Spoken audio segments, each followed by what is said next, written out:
I also think that Trossard had a brilliant pre-season.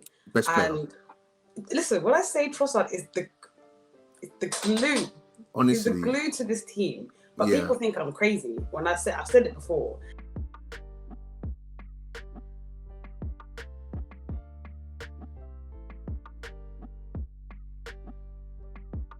Did Arteta experiment too much this pre-season? Way too much. But that was the only time that he can experiment. So I'll allow it.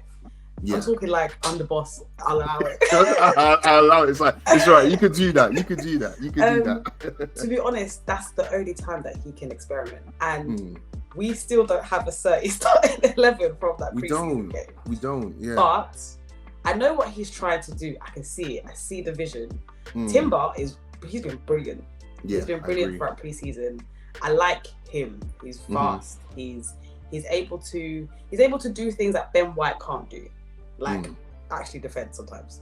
But I love You think White. so? Yeah, I love White. Don't get it twisted. I love White. But you know when you see something fresh and you like it, it's like, oh, I've got a new toy to play with. Yeah, it's got that new kind of car smell. I like what this is. I like but I also think that Trossard had a brilliant pre-season.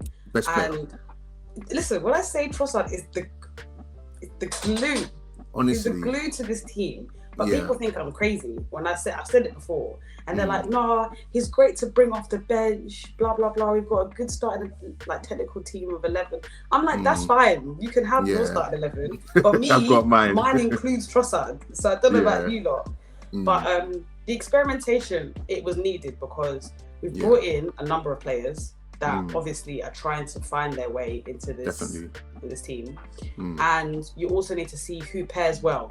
Who can I start, and who can I also say, if I'm going to bring you off the bench, who can you work with on this pitch? So it was needed, but I also think that we're still far off. Like, I can't believe the season starts next week. We're not ready. The pre-season, I don't know about you, but the pre-season has felt like we played 2 games. And I know we played more than 2 games because I've watched all the games. But it feels like we're now playing City tomorrow. And all of a sudden, it's like we haven't really... And they tell us, like, don't think in first 11s and all that stuff anymore. You know, there's new tactical geniuses and stuff like that. But we still don't have, like, a set team. We don't know if Havertz is ready for left 8. We don't even know if Rice is ready for any position. If he's even fit. He was blowing after 60 against Monaco. So I was huffing and puffing. He's huffing and puffing. Like, I'm not sure.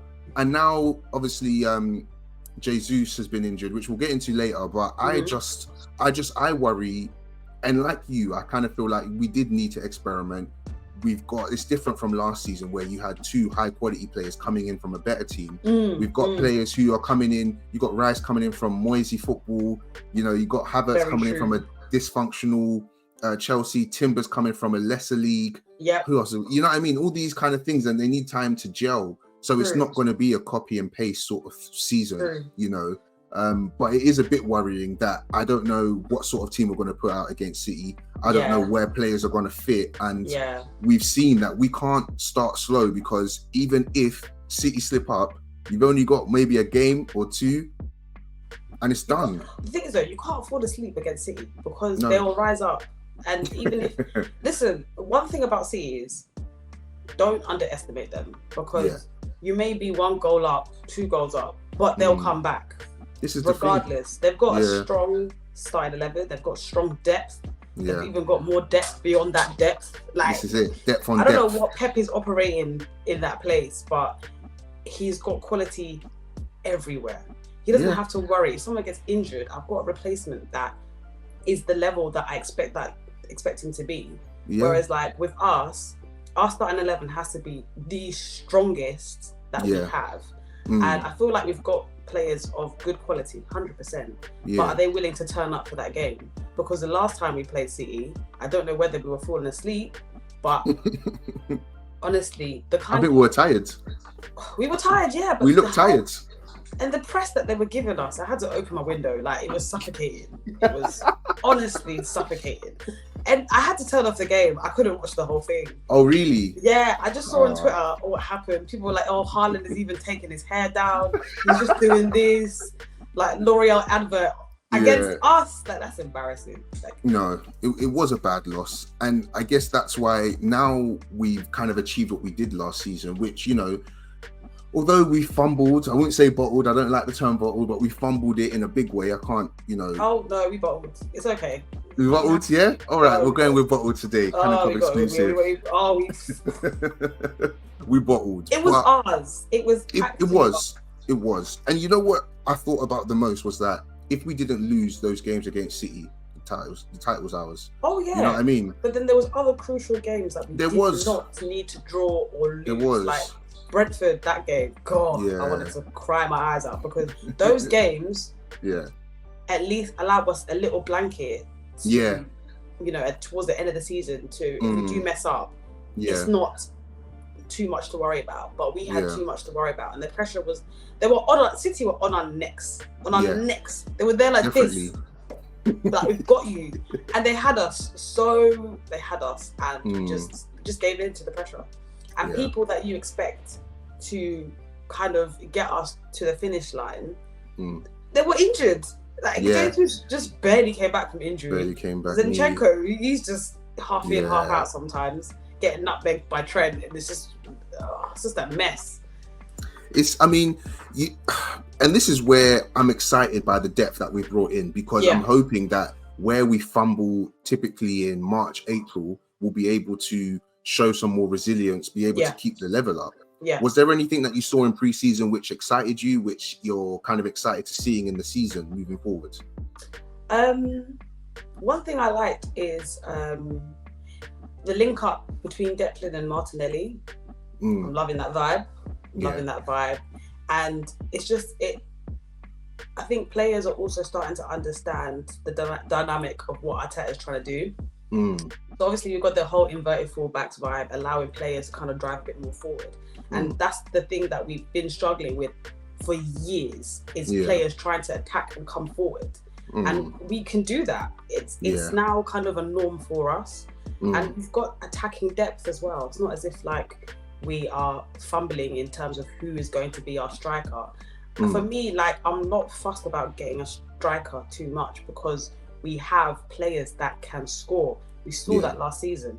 Odegaard, Saka, Martinelli, Jesus, Trossard. 5 players that can provide us goals. We don't need an outright number 9 like right now. I'm excited at the idea of that. We have options that come off the bench that can provide us with goals. And our midfield has always been something that Arsenal have struggled with. It's Wenger, for goodness sake. long time. And it just shows that we've got a plan in action, that we've kind of sorted out our midfield. All it is now is just trying to figure out which player has strength in which position. Obviously, for me, our strongest midfield probably is Odegaard, Partey and Rice. I don't know why Havertz is in the picture. I am still confused, but for him, I give him 3 games. When the season starts, 3 games. After that, if he fumbles, just 3. Just 3. I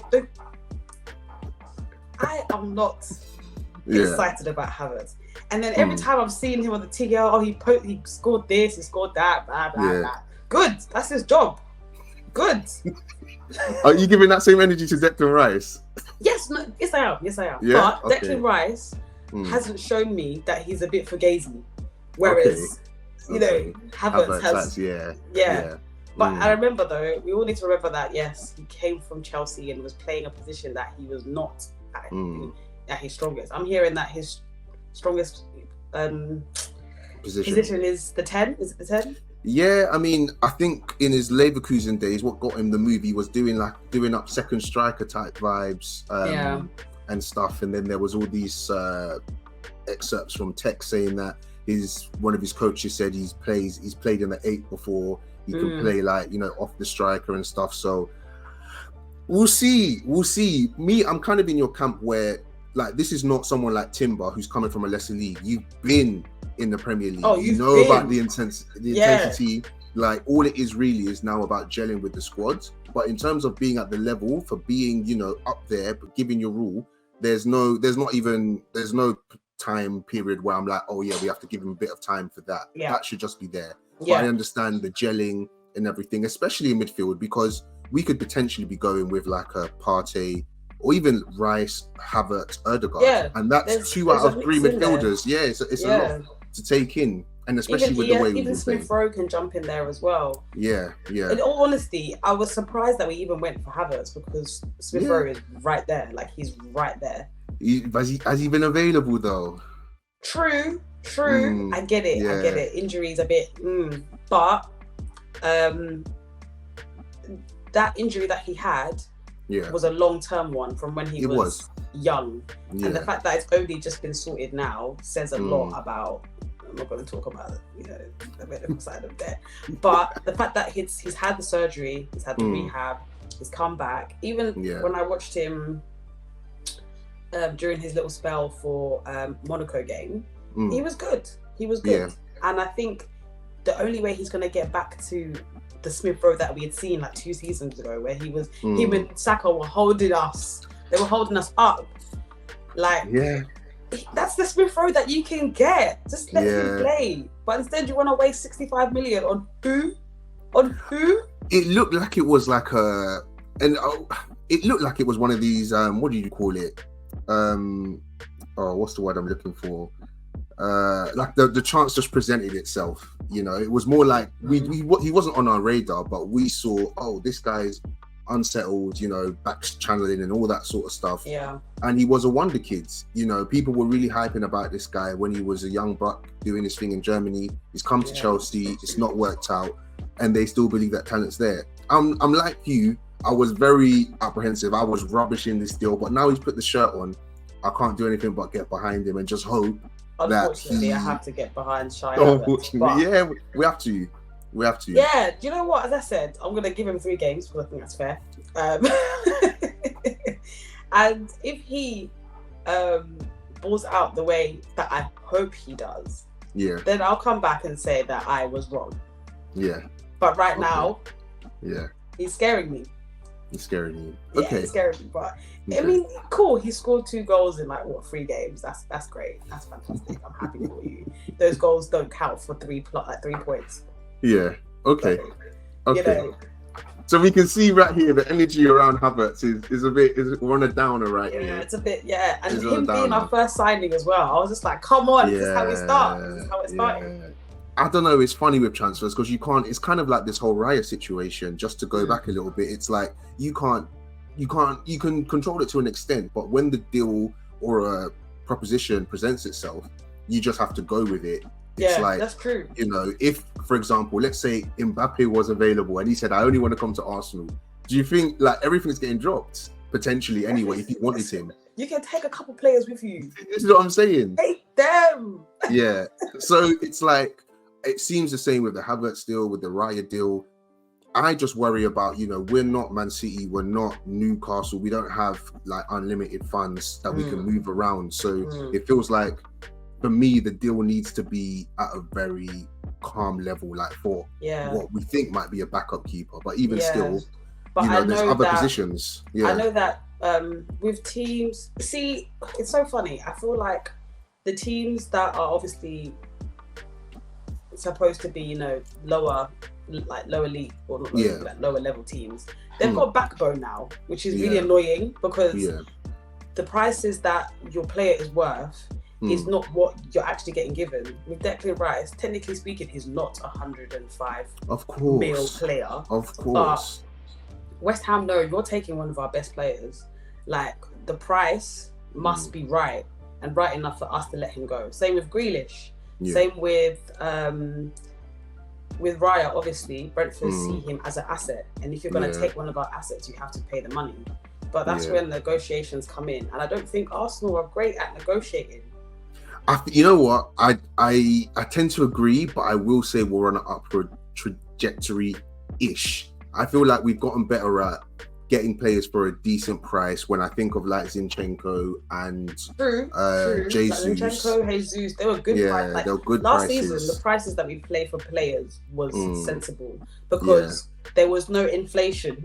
No, I think so. I think even there was definitely no inflation. 100%. You know, someone like Jesus in today's transfer market should not be going for 45 million. Yeah, but then I think whoever messed up the base. Obviously, I will go back to that United paying 100 mil for Anthony and then 120 for Enzo. Like the money that people think that these big clubs have.